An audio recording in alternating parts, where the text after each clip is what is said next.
All right, resolved. The Republicans started it. Now, as a very big liberal and a very big Democrat, as most of you know, this was a very fun topic for me. So, to pick up all the things the Republicans could have possibly started, we're going to talk about the lack of stability currently going on. The basic concept that we're now partisan, that we're now at each other's throats, and the Republicans are primarily to blame for this. This is your bright line, judges. At the end of this round, if you believe, by a preponderance of the evidence, the way the Republicans are primarily to blame for this, then you should vote affirmative. If you do not believe this, then you should vote for my good friend Cole Franklin over here.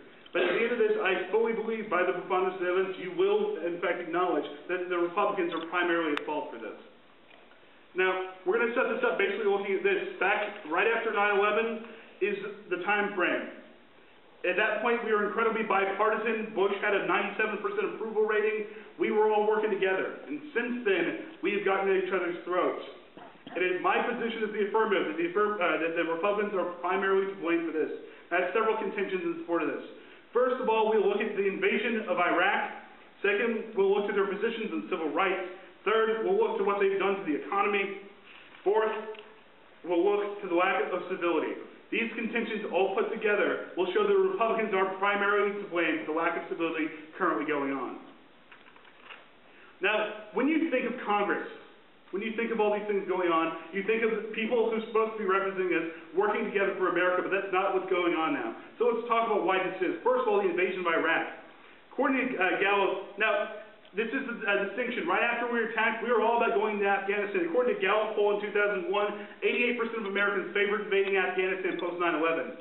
However, in 2003, we decided that, well, the people in Iraq are brown, wear turbans too. They must be housing Al-Qaeda, and we're going to finish the Gulf War over there. Well, the problem was the Republicans did this unilaterally.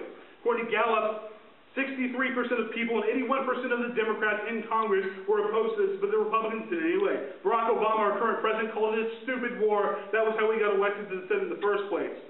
And more importantly, they started because of the lies about weapons of mass destruction, weapons which were never found. At the point where they did this, at the point where they initiated this war, a war the Democrats were against, they started the split between the parties. They started this concept of partisanship. Also, Ambassador Wilson, who outed his wife, who was a CIA operative, because she criticized the war. We can see Republicans were at fault here. Secondly, the issue of civil rights. Now, anybody knows this is a big deal. We can look to the torture and waterboarding that's going on, or I'm sorry, what Republicans call enhanced interrogation. Note the air quotes. Why? Because it is, in fact, torture. So we see this. We see Republicans, 87% of them support it. We see FISA in 2007 allows the government to basically tap your phones and hack your computers without a warrant. The Postal Reauthorization Act of 2008, again passed by a majority of Republicans, allows them to open your mail just because they're suspicious of you. Free speech zones. Military Commission Act of 2006, we saw that repealed habeas corpus for people even suspected of terrorism. So we can clearly see these things. Abu Ghraib was another prime example of how they continually violate Civil Rights Acts. And then in 2004, putting marriage amendments on state ballots in order to get people who had it essentially anti-gay to come out and vote for Republicans. In all this, they violate civil rights. Third, economically, Bush's tax cuts for the richest 10%. We can see also they passed these by reconciliation, something they're now complaining about. Also, the first two bailouts came under George Bush for the auto industry and a $17.1 billion one for the mortgage industry. They did this first, and now they're complaining when Democrats do it, trying to call it socialist. And finally, they changed the asset ratio, letting banks win much more than they actually have. Finally, we'll look at the lack of stability. Not since the antebellum era before the Civil War have we seen these things going on in the hall. Dick Cheney called, I believe, Joe Biden a son of a bitch in the House of Congress. Randy Newbaker, unfortunately also from Texas, called Joe Stupak a baby killer. Joe Wilson, you lied. Jim DeMint said stopping health care was breaking Barack Obama. Sarah Palin admitted she made up this concept of death panels in order to turn people into a very long health care bill most people hadn't read. And finally, a couple of very important words here, and I apologize if I offend everybody, but I'm quoting the Republican Tea Partiers who said this to Congressman: nigger and faggot.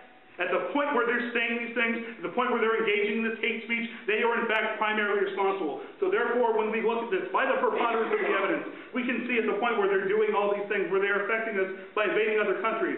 infringing civil rights, affecting us economically, the lack of stability. The Republicans are in fact at fault because in fact resolve the Republicans that started. Thank you.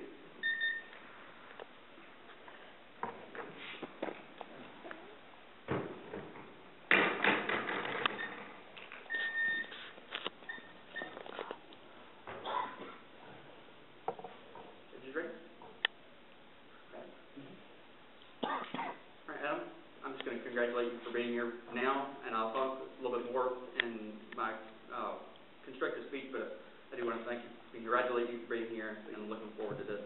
I have a couple questions for you. Going back to your last statement about the racial slurs that were hurled, that you alleged were hurled at senators as they walked, and congressmen as they walked in. Right. Have you seen that tape? Have you seen a tape of that? Or have you just seen Democrats say that happened? I have not specifically seen a tape that happened, however... So you're speculating that happened, because Democrats say it happened? Okay, simply because I've never seen a tape of something. For instance, I never saw a tape of Bill Clinton and Monica Lewinsky getting together, but I know that happened too. Would you want to?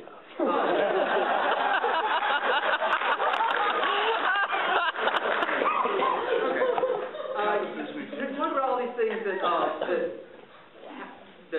Republicans pushed through. You talk about torture, Patriot Act, Postal Act, and marriage amendment.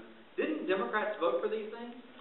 While Democrats may have voted for these things, they were primarily Republicans. These things were passed when the Republicans really had control. Bush was still the president. They had control from, I believe, 2004 to 2008 of both houses of Congress and the presidency. But Democrats did vote for these things, and they did vote for the use of force in Iraq too, correct? Well, some of them did. So there was bipartisanship. Again, just because I don't think there's ever been a single bill that was only passed by just one party. I believe we had one just last week, didn't we? Well, with the exception of that, we can the whole point of this is to look and see, well, who do we assign the most blame to, and that was how I set this up by concept. Okay, thank you.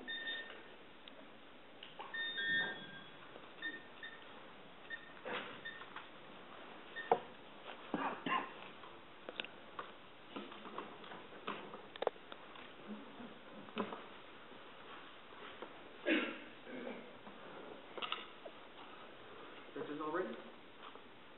All right, so I'm going to take a few moments off the clock to thank you all. Adam said he didn't know how he got here. I feel like Butler. Just got to the Final Four, you know, first time ever. I can't tell you how honored I am. I have never had this much of an experience. I only debated for a little over a year in college, and I didn't like CETA. And I got to quarterfinals my first tournament ever, and never got that far again, and then dropped out because I didn't like it.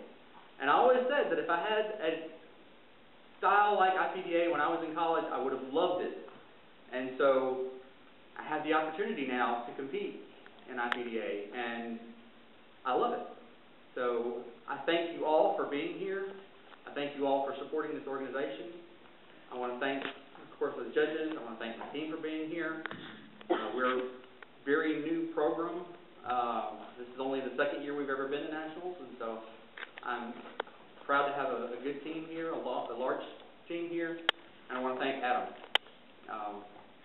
We've been friends ever since I've been involved with IPDA and as a coach, and I want to thank you for being sort of even though I'm obviously much older than you.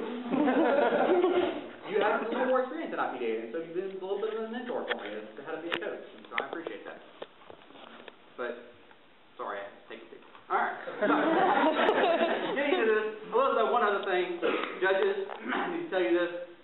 Adam and I were at TGI Fridays last night, and Adam said to me as I left, "It's okay with me if you win national championship."